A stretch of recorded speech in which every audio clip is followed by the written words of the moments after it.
Buenas tardes, tutoras y compañeros. Mi nombre es Jonathan José Paredes Puche. Tengo 22 años y vivo en la ciudad de Barrancabermeja, en Santander.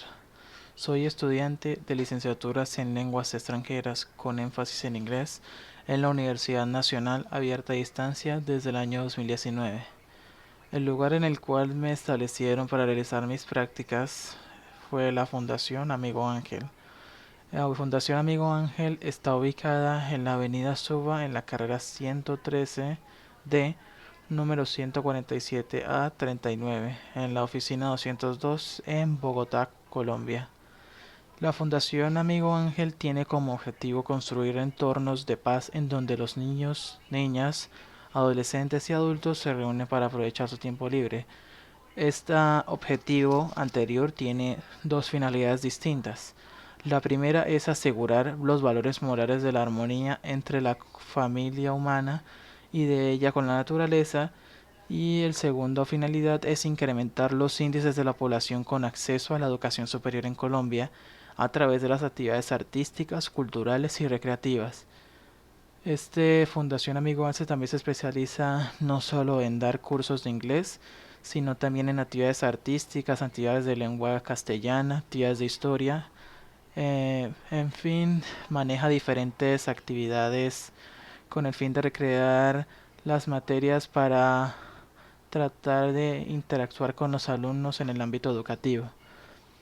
La docente con la cual supervisó mis prácticas fue la doctora Denis Patricia Oyuela Moreno, la cual fue la encargada de dictar y supervisar a los grupos de todas las edades, desde los niños de 5 a 14 años, los adolescentes desde los 15 años hasta los 17 y los adultos de 18 en adelante. Estos en los horarios de la mañana, la tarde y noche. Los grupos con los que me correspondió trabajar fue con los adultos mayores, en los horarios de 7 p.m. en adelante, generalmente hasta las 8 o a lo más tardar 9 de la noche. Y me estableció un par de fines de semana, los días sábados con niños de 6 años en adelante, en el horario de 9 de la mañana a 12 del mediodía, y también en el horario de la tarde de 3 a 4.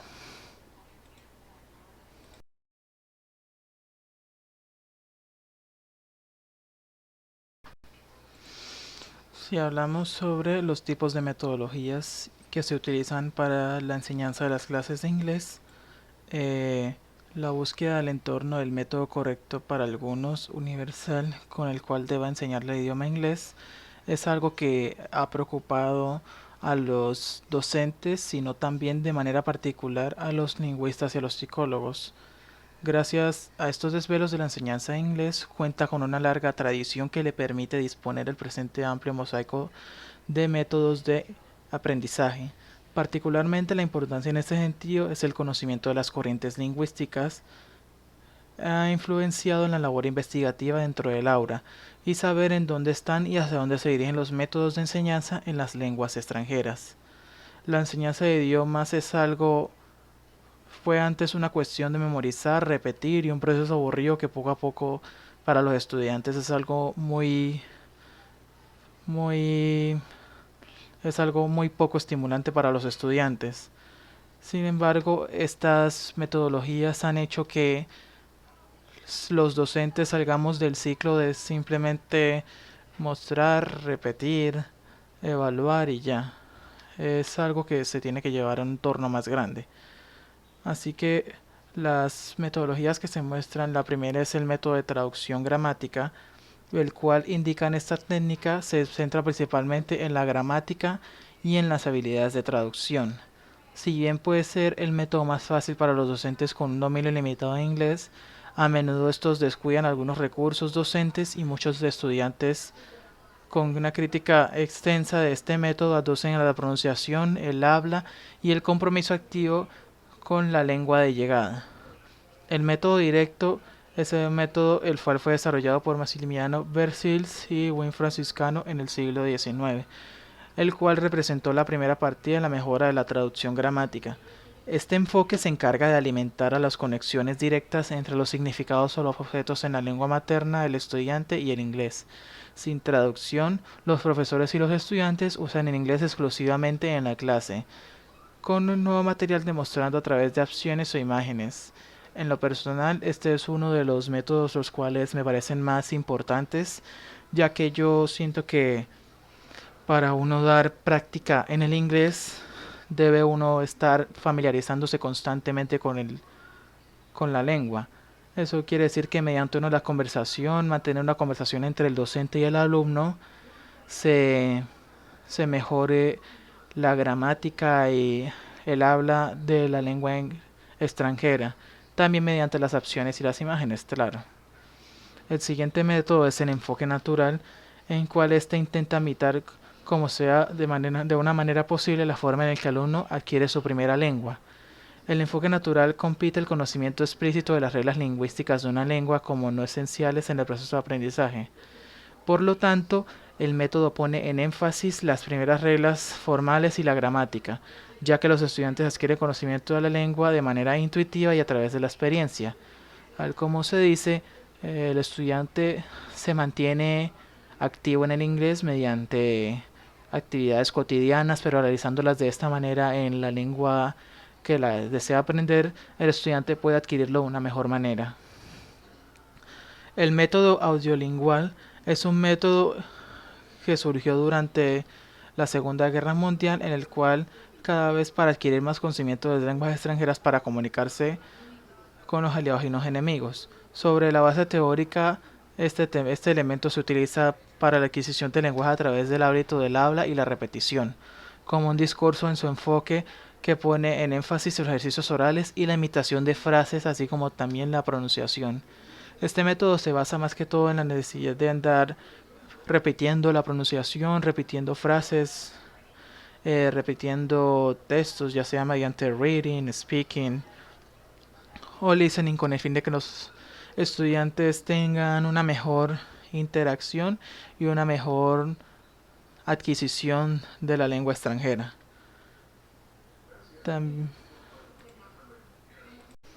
En cuanto a los enfoques, tenemos los tipos de enfoques, el cual primero es el enfoque tradicional, el cual parte de la relación del sujeto-objeto, que es un elemento clave en las diferentes teorías del conocimiento, donde el conocimiento lo tiene el educador, el cual es el sujeto activo, y lo transfiere al educando, el cual es el sujeto activo sin conocimiento. De este enfoque se desprende un método de tradición gramatical fundamentado en la enseñanza de una segunda lengua, al análisis detallado del conjunto de instrucciones gramaticales y aquellas que salen del criterio de la regla. Los conocimientos adquiridos son aplicados de la traducción de la documentación. El método de traducción gramatical es conocido como el primer método de enseñanza de las lenguas extranjeras. Este es utilizado para el aprendizaje de las lenguas clásicas. Por consiguiente, pasó a conocerse como el método tradicional. Este se fundamenta en el conocimiento de las palabras y reglas gramaticales de la lengua extranjera, de manera que el educando logre entender oraciones y cómo construirlas y llegue a apreciar la cultura y la literatura de la lengua. Las características fundamentales del método en el aprendizaje de las reglas de la gramática y su aplicación en la traducción de las palabras u oraciones de otra lengua, así como el vocabulario que han aprendido a lista de palabras aisladas. De igual forma, los escritos de la lengua extranjera son traducidos directamente para ser discutidos en clase, conllevando a la poca o ninguna atención a la pronunciación. El estudiante debe recibir largas explicaciones en el idioma materno. Las clases se deben leer y escribir y de igual manera hablar y escuchar en este idioma para realizar un aprendizaje deductivo. El enfoque natural es el que rompe el esquema tradicional, parte de los principios naturales del aprendizaje, y este enfoque presenta los niveles iniciales de aprendizaje de la lengua. Tiene técnicas de respuesta física total.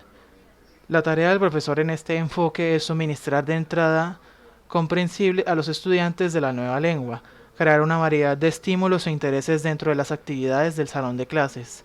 En el campo de la lingüística, el cognitivo expresa la presunción de que en primer método para enseñar una lengua extranjera no se requiere hacer una traducción al idioma materno, sino a través de demostraciones y acciones que se necesitan enseñar, por lo cual se utilizan principios y procedimientos como dar instrucciones en clase en el idioma extranjero, enseñar vocabulario y frases cotidianas, las destrezas comunicativas y orales que se establecen de acuerdo de manera progresiva al interceder con preguntas y respuestas entre el educador y el educando en la jornada de clase intensiva, con atender a la pronunciación y la gramática de este mismo. El enfoque estructuralista habla de las estrategias y habilidades y actitudes deliberadas que permanecen en el entorno de enseñanza y aprendizaje. En las teorías lingüísticas del estructuralismo de la corte conductista, responde a la suposición de que las lenguas son un sistema de estructuras que pueden aprenderse a través de las conductas y la repetición. El enfoque humanístico: en el discernimiento humanístico, el alumnado es el eje en torno al que gira el proceso de la enseñanza al aprendizaje. El desarrollo de las capacidades y necesidades e intereses y expectativas y deseos del educando con el fin de mantener la motivación y lograr su compromiso al fomentar el progreso de su autonomía en el dominio de la segunda lengua. Es el decisivo en la transformación del educando. Los métodos más reconocidos en este enfoque son la respuesta física, el método del silencio, la sugestopedia, la programación neurolingüística y el método de las inteligencias múltiples.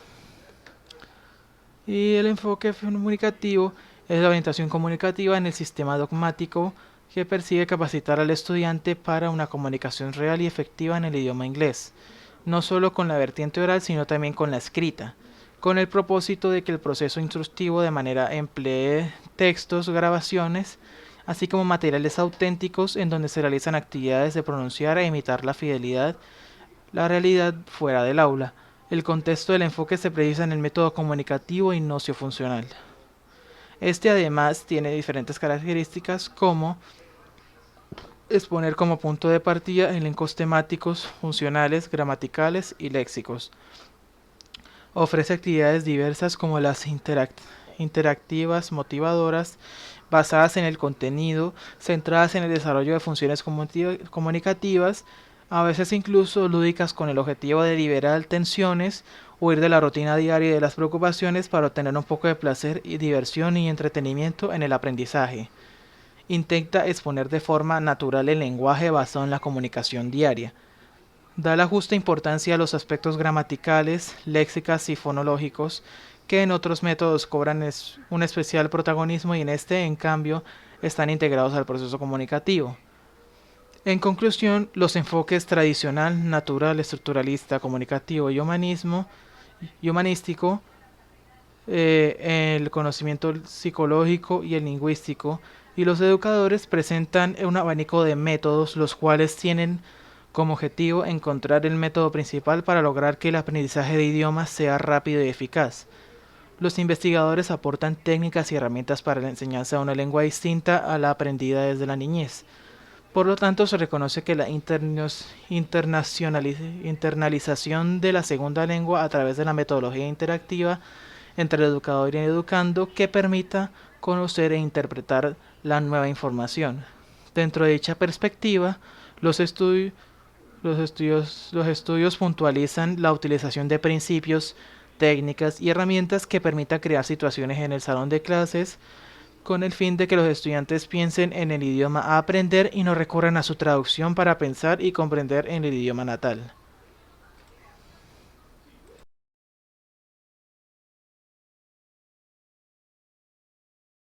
El enfoque el cual yo decidí elegir como un método mayor a nivel de aprendizaje es el método el enfoque comunicativo, el cual su principal objetivo se basa en ayudar a los alumnos a crear frases con significado. Es decir, que en lugar de ayudarles a construir estructuras gramaticales perfectamente correctas o a conseguir una pronunciación perfecta. Esto significa que el aprendizaje de la lengua extranjera se evalúa teniendo en cuenta cómo el alumno desarrolla su competencia comunicativa, la cual se podría definir como la capacidad de ver que el alumno tiene para sus conocimientos y así puede comunicarse de una manera adecuada.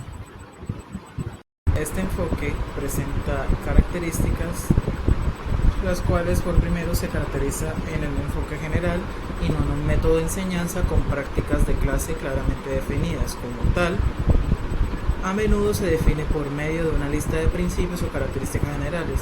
Según David Noonan, una de las listas más conocidas es las 5 características del método comunicativo. Es la siguiente. La primera es que ponen énfasis la comunicación en la lengua extranjera a través de la interacción, lo cual es una base importante a la hora de la enseñanza, ya que tener una interacción entre docentes y estudiantes o entre los estudiantes fortalece el conocimiento en la lengua extranjera que se quiera aprender. Introduce textos reales en la situación de aprendizaje, ofrece a los alumnos las oportunidades para pensar en el proceso de aprendizaje y no solo en la lengua. También da la importancia a las experiencias personales de los alumnos como elementos que contribuyen en el aprendizaje del aula, y intenta relacionar la lengua aprendida en el aula con actividades que refuerzan esta misma. También, según Brown, dice características sobre el enfoque comunicativo, las cuales son que los enfoques de la clase se enfocan en todos los componentes: la gramática, el discurso, las funciones, la sociolingüística y las estrategias de la competencia comunicativa. Los objetos deben entrelazar los aspectos organizables en el idioma con la pragmática. Las técnicas de lenguaje son diseñadas para captar la atención en la pragmática, la autenticidad y las funciones del idioma con un propósito significativo. La fluidez y la exactitud son vistas como principios complementarios subyacentes a la técnica comunicativa.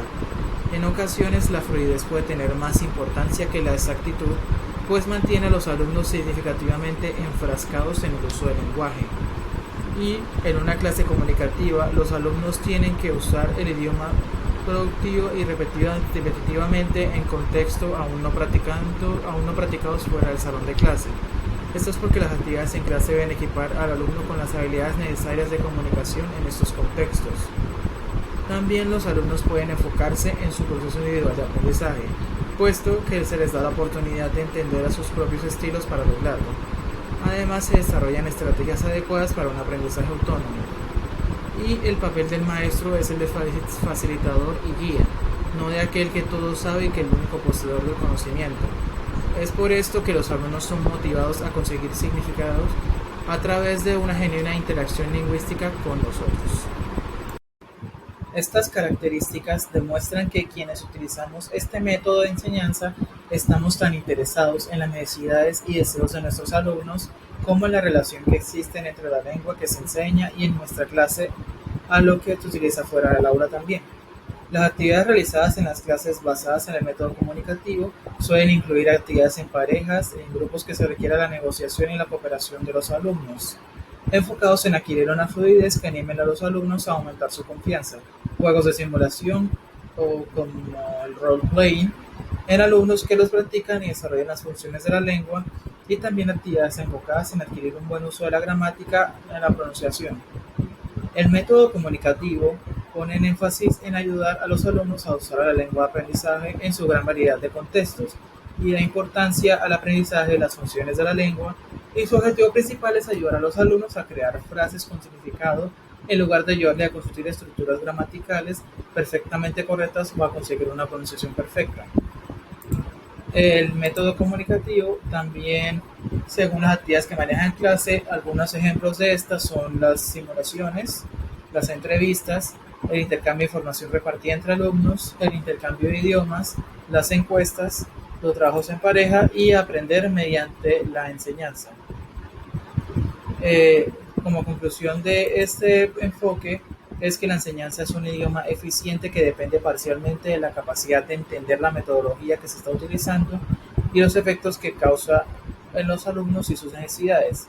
Por un lado está la necesidad primordial del alumno es comunicarse oralmente, entonces hay que brindarle oportunidad de que desarrolle esta habilidad, enfocándose en el lenguaje como un medio de comunicación y que éste tenga un propósito de que el alumno tenga algo que decir cuando lo necesite, además de ayudar al alumno a utilizar diferentes funciones del idioma de los primeros niveles.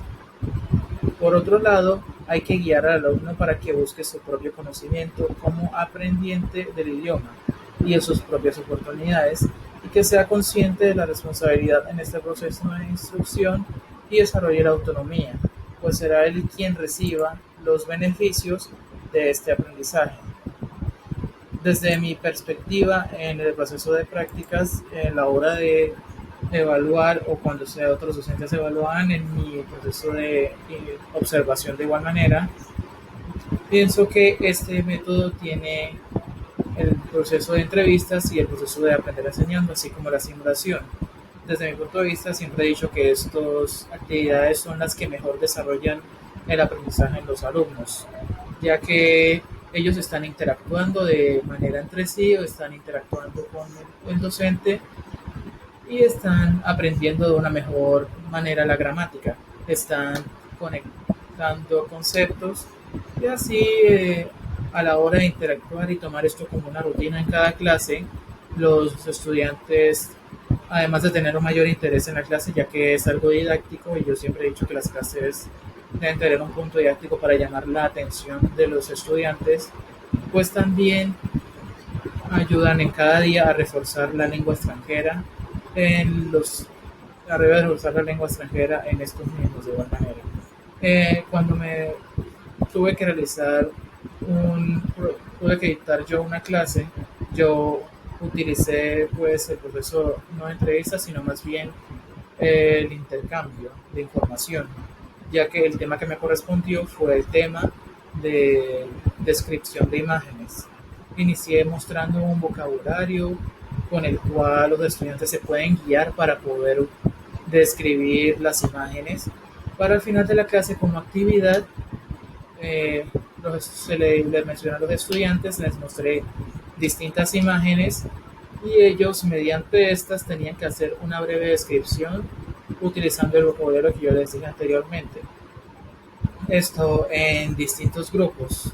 Era en grupos de 3 personas, ya que manejamos 11 estudiantes. Fueron 4 grupos en total. Y se ve reflejado este método, ya que ellos están interactuando, intercambiando información entre sí, usando el vocabulario de la descripción de imágenes en la correspondiente tema que yo dicté.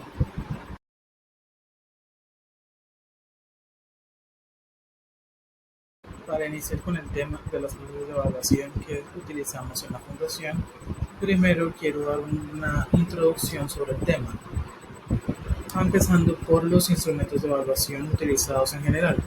El primero es el anecdotario, el cual es un registro acumulativo y permanente que hace que el docente de los hechos relevantes especializados en los cuales ha participado el estudiante le permite valorar la conducta individual y la conducta colectiva, sus actitudes y sus comportamientos. Está el debate, el cual permite una evaluación cualitativa en la cual es posible observar las capacidades del alumno para argumentar, así como sus ciertas actitudes. Las bitácoras, las cuales son un registro escrito de manera permanente que debe realizar el docente sobre el planteamiento, el desarrollo y la evaluación de las actividades docentes. Es una descripción del aula en acción que le permite al docente hacer explícito el mundo de las relaciones e interacciones que sucede cuando están en los procesos de aprendizaje. Las encuestas o los cuestionarios, que son listados de preguntas escritos que se entregan a diferentes personas para suministrar una determinada información. La entrevista, la cual es una de mis preferidas, es una técnica que busca mediante la formación del alumno una evaluación a través del diálogo. Mediante este diálogo se puede establecer la consistencia y razonamiento, las adquisiciones y las capacidades cognitivas del alumno. Están los ensayos, los cuales evalúan la argumentación, el manejo de la información, la apropiación, los conceptos y teorías. Las escalas de valoración de actitudes, que son instrumentos que aprecian y miden la de mayor disposición el estudiante hacia un objeto, un grupo o una situación. Los exámenes de desarrollo, los cuales es examen tradicional de 3 a 5 preguntas que el estudiante debe contestar de manera individual. Es una prueba que se debe elaborar pero difícil de evaluar porque se presta para sesgos por parte del docente cuando conoce a sus autores. El examen escrito, que es una de las más básicas, las cuales es una técnica de evaluación utilizada tradicionalmente por el alumno para resolver, por el docente con el alumno para resolver una serie de peticiones que ha de contestar, según sea de carácter teórico o práctico. en un periodo de tiempo determinado. En ocasiones esta técnica varía y se realizan exámenes orales con el procedimiento. El examen con posibilidad de consultar biografía son pruebas encaminadas a resolver aspectos o casos con la posibilidad de consultar libros, apuntes previamente preparados por el alumno, los cuales se trata de evaluar la capacidad de obtener información, analizarla y resolver problemas prácticos que memorizan, que más que la memorización son conceptos teóricos. También es una de las cuales me parecen muy recomendadas, ya que el estudiante, en vez de copiar y pegar lo que está en un texto, tiene que utilizar el análisis para responder a las preguntas que se hacen en base a este. Las grabaciones se utilizan para la enseñanza y el aprendizaje. Los docentes pueden valorar el grado de apropiación de los contenidos de los mismos mediante las guías de análisis que deben desarrollar los estudiantes. La observación, que tiene un sentido de evaluación informal. Tanto el alumno, que hace de observador, como el observado deben conocer previamente las reglas. Uno es para saber quién es atenerse y otro es para apreciar el valor del observado. El portafolio es un registro acumulativo que sistematiza la experiencia obtenida en un tema o una asignatura y que se presenta en una carpeta o en un folder de argolla o mediante las TICs actualmente en distintas páginas web. En el mismo se incluyen materiales de búsquedas bibliográficas, representaciones gráficas del material estudiado, mapas conceptuales, aspectos conceptuales, cuadros sinópticos, resúmenes elaborados por el estudiante sobre temas asignados por el docente, al igual que ensayos, informes, evaluaciones y correcciones correspondientes a cualquier producción intelectual. Los proyectos, que son aplicaciones de un tema o asignatura con los cuales se pueden evaluar el grado de apropiación de los conocimientos, habilidades y destrezas intelectuales. Los proyectos permiten el ejercicio de la autonomía y la creatividad de los estudiantes. Los aprendizajes son lentos y exigen una diversa inversión en tiempo y en trabajo, pero estos, mediante su planeación, son necesarios para emprender este trabajo. Las pruebas escritas, que es el medio tradicional de evaluación del alumno, sobre todo en los procesos de aprendizaje de la universidad o en los bachilleres. Esta técnica presenta diversas variantes, las cuales son la prueba teórica, que el estudiante debe contestar una serie de temas de carácter teórico propuesto por el docente. Estos temas pueden ser de carácter extenso, donde se evalúa el conocimiento sobre un tema apartado que el alumno debe desarrollar. Este tipo de evaluación puede plantear un aspecto determinado derivado del programa de la asignatura impartida en relaciones de conceptos a través de los conocimientos que el estudiante ha adquirido a lo largo de su periodo académico. El examen práctico, que debe resolver unos problemas planteados, normalmente de carácter cuantitativo, en el que se aplica un determinado instrumento o un fenómeno descrito. Las pruebas mixtas, que son una manera conjunta de las dos anteriores, las cuales evalúan lo práctico y los conocimientos teóricos adquiridos. Las pruebas objetivas, que ocupan el conocimiento factual. La estructura de estas consiste en un enunciado específico en términos precisos de logros dispersos. La redacción es tan exacta que solo admite una interpretación única en su respuesta. Está la solución de problemas, los cuales son enfoques de la evaluación actuales. Desarrolla las capacidades y las habilidades del pensamiento del estudiante. Los talleres, que son experiencias docentes que permiten demostrar la capacidad de aplicar conocimientos y destrezas en una determinada área del saber. Las técnicas de casos, que apoyan a la técnica de la solución de problemas, y la técnica de pregunta, que apoya a la técnica de la solución de problemas, que propicia el desarrollo de los pensamientos abstractos, estimula la participación de los estudiantes y también generaliza la retroalimentación de los conceptos.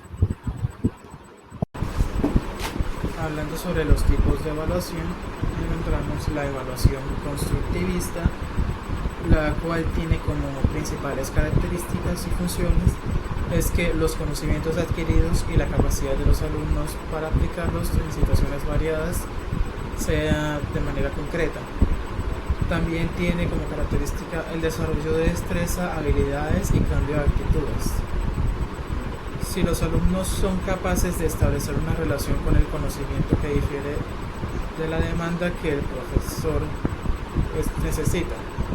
Además de si los alumnos contribuyen a aportar un nuevo significado al conocimiento, alterando la dinámica de la interacción establecida por el docente en el aula.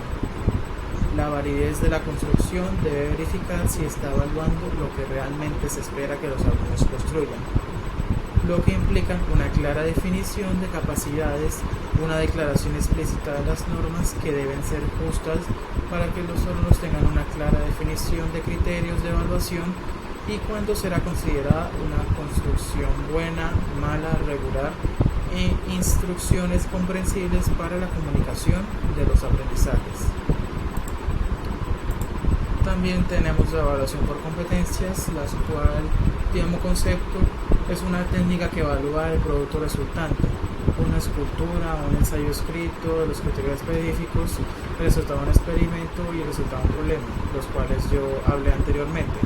Este tipo de evaluación también requiere de la integración de conocimientos sobre el contenido específicos, las destrezas del alumno, sus capacidades a la hora de resolver un problema, las habilidades mentales y sus aptitudes para lograr la meta que quiere alcanzar a la hora de presentar esta evaluación.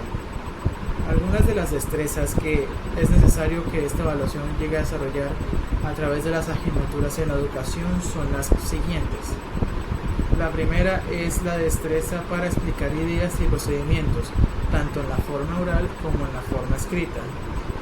Formular y probar hipótesis para trabajar en iguales en forma productiva. Hacer preguntas pertinentes, hacer comentarios útiles cuando se escucha a la hora de la participación en clase, a la hora de una evaluación oral, elegir problemas interesantes en la evaluación escrita o en la evaluación oral, ya sea en un debate o en un ensayo, diseñar buenos experimentos y tener una comprensión profunda sobre las teorías. Y para dar respuesta a la pregunta, en la fundación, los docentes utilizamos el proceso de evaluación mediante competencias, ya que, como se menciona anteriormente, las competencias se evalúan ya sea de manera escrita u oral en base al conocimiento que tenga el estudiante o al conocimiento que ha adquirido en nuestras sesiones de clase. Ambas partes son esenciales para el aprendizaje de una lengua extranjera. En cuanto a los elementos de evaluación, hemos variado según cada docente. Algunos han utilizado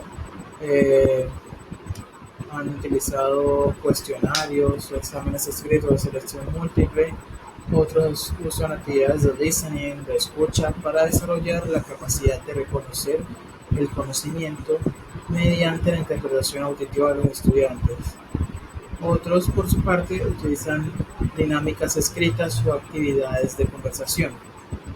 Desde mi perspectiva, en estos procesos de evaluación, siento que mi favorito o el que más prefiero utilizar es el método de evaluación oral y también los de escucha e interacción, ya que estos son, desde mi punto de vista, los más importantes para el trabajo, para el grupo con el que trabajo, los cuales son los adultos mayores, ya que mediante la comunicación e interacción entre el docente y los alumnos o entre ellos mismos,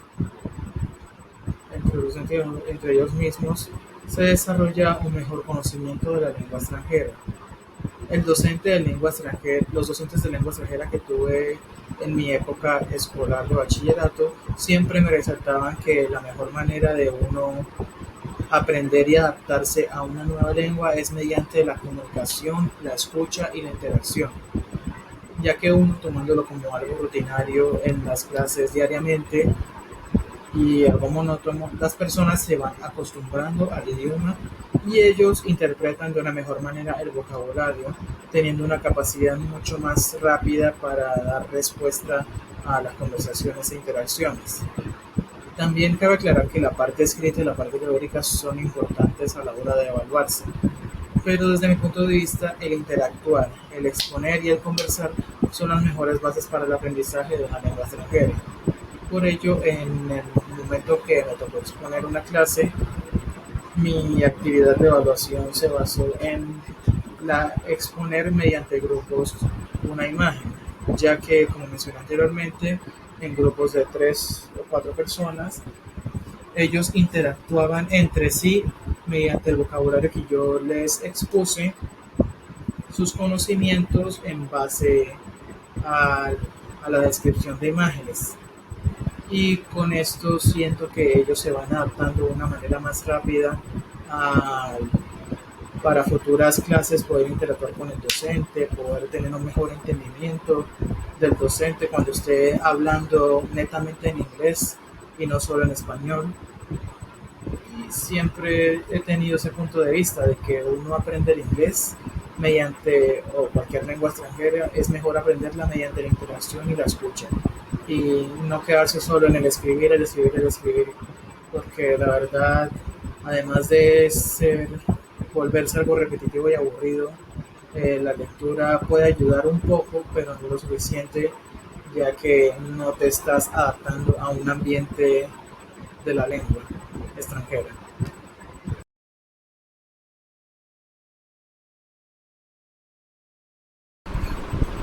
Según el material que tuve que desarrollar para la fundación, fue para la clase que me correspondió el 24 de noviembre de este año, el cual tenía como tema principal la descripción de imágenes. Mediante este material, en iniciar mi clase, yo empecé dando una breve introducción del tema y con qué objetivos quería llegar a la clase. Algo que quiero destacar antes de mostrar el material es que yo generalmente, ya que como son estudiantes tratando de adquirir conceptos básicos, utilicé ambas lenguas, el inglés y el español, para que ellos se puedan guiar de una mejor manera y no se pierdan ponerlo todo totalmente en inglés. También queda aclarar que yo fui muy explícito y explicativo en la clase, hablando en ambos idiomas lo que está en el texto en español y traduciéndolo al inglés para que ellos tuvieran un mejor entendimiento del tema. Yo empecé hablando sobre la estructura para describir las imágenes, resaltando los puntos más importantes de esta misma para no mostrarlo todo en un solo texto, el cual se basa en una estructura fija que te permite describir cualquier imagen, y que lo mejor para describir una imagen es ir desde lo más general hasta lo más específico. También resalté los puntos más importantes para la descripción de una imagen, el cual está el Global Description, que como se muestra ahí es la escena sin ningún detalle en particular, la Long Description, que es la descripción extensa, que nos centramos en todos los detalles, desde los más generales hasta los más específicos. La Speculation, que se basa en inferir ideas que no vemos desde la imagen, y los detalles menos relevantes. En cada punto yo mostraba también mostré el vocabulario de cómo poder empezar a escribir una imagen, los cuales tenemos cuatro artículos para poder iniciar la descripción de las imágenes, que son who, doing what, where y when. En el transcurso de la clase yo también iba mostrando la misma imagen, mostrando ejemplos de cómo iniciar la descripción de la imagen, así como también en cada tema que abarcaba, en cada tema daba un ejemplo sobre cómo utilizar la estructura que les estaba mostrando. En este caso está la traducción de la imagen. Aquí ya habla sobre escribir los detalles de la imagen y siempre mostrando un ejemplo. Hablaba del tema de la especulación, que es tomar cosas de la imagen que no tienen un significado muy importante y tomarlo como la idea. Aquí como por ejemplo tomo que el hombre de la izquierda al sostener un regalo y la mujer también, se especula que el hombre del centro está en cumpleaños o en algún aniversario. También hablé sobre los detalles más relevantes y aquí tomé el material de las clases anteriores que estuvieron trabajando los anteriores docentes y lo resumí en cortas oraciones para que ellos lo utilizaran de una manera más práctica a la hora de realizar la actividad que voy a apuntar a continuación. Por ejemplo, el cuerpo presente simple, continuo, el de is, there are, todos estos temas fueron trabajados por otros docentes anteriormente y yo los resumí, ya que los vocabularios trabajados con anterioridad son muy importantes para el tema que estoy trabajando yo.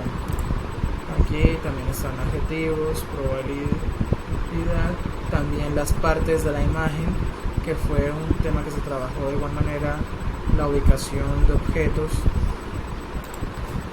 para después también mostrar un corto video el cual explica con un vocabulario simple el tema de la descripción de imágenes, haciendo un ejemplo de esta misma. Ya con mostrar este video, después procedí a la actividad que he hablado anteriormente, que es en grupos realizar una corta descripción con cortas oraciones socializando entre ellos mismos la descripción de esta imagen. Y lo que logré con este material fue explicarle a los estudiantes los conceptos básicos para realizar la descripción de imágenes, una corta retroalimentación del vocabulario visto anteriormente y la introducción de diferentes vocabularios cortos y simples adecuados para el nivel en el que están ellos, con el fin de que puedan tener un mejor entendimiento y unas mejores expresiones a la hora de realizar una descripción de imágenes.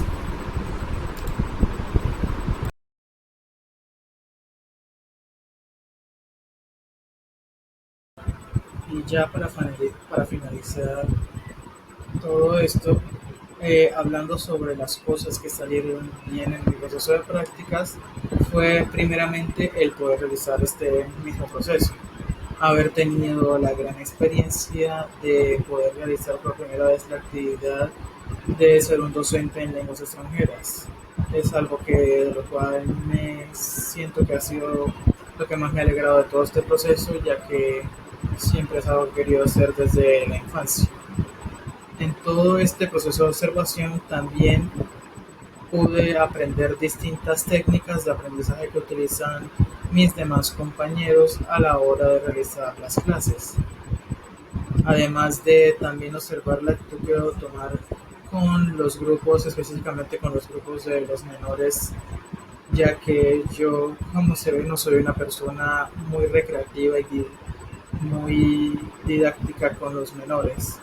Y no sabía a la hora de que me tocara dictar una clase con los menores qué actitud debía tomar con ellos para que se interesaran en la clase y en mis métodos de enseñanza. Algo que también aprendí en este proceso fue a controlar los nervios a la hora de hablar y exponer un tema, o también mantener una conversación con un grupo de personas los cuales solo se dirigen una atención para mí, ya que desde la escuela siempre he sido una persona que es muy nerviosa a la hora de hablar y exponer en las clases. Pero, como repito, sin embargo, es un proceso al cual aún debo trabajar, ya que cuando estoy dictando las clases en los adultos me llegué a enredar a la hora de exponer un par de conceptos en el material que expuse anteriormente. Otro de los aspectos de los cuales creo que también debería mejorar es mi velocidad al hablar y explicar un tema a la hora de dictar una clase, ya que, como se ve, soy una persona que habla constantemente muy rápido y que sale acelerado de los temas, dejando huecos en el tiempo en los horarios de clase. En la clase que estuve de apoyo, al tratar de ayudar a la docente, expliqué de una manera muy rápida el tema y siento que no lo dejé bastante claro a los alumnos. También otra cosa en la que quisiera trabajar es tener una mejor interacción con los estudiantes y llegar a ser un poco más didáctico a la hora de dar una clase, ya que como lo mencioné, no tengo esa aptitud a dictar una clase con los menores de edad. Sin embargo, con los adultos mayores ya es un poco más fácil tomar una actitud calmada y tranquila para darles un mejor apoyo. Como digo, siempre he pensado que dar una clase con interacciones y didácticas genera un mayor interés en los estudiantes y mejora el aprendizaje en la clase. Como dije anteriormente, agradezco a los docentes, a mis docentes en práctica, a la encargada de la fundación y a los docentes del curso de Didactics for Engine en mi periodo de la UNAD por darme la oportunidad de poder participar en el proceso de prácticas.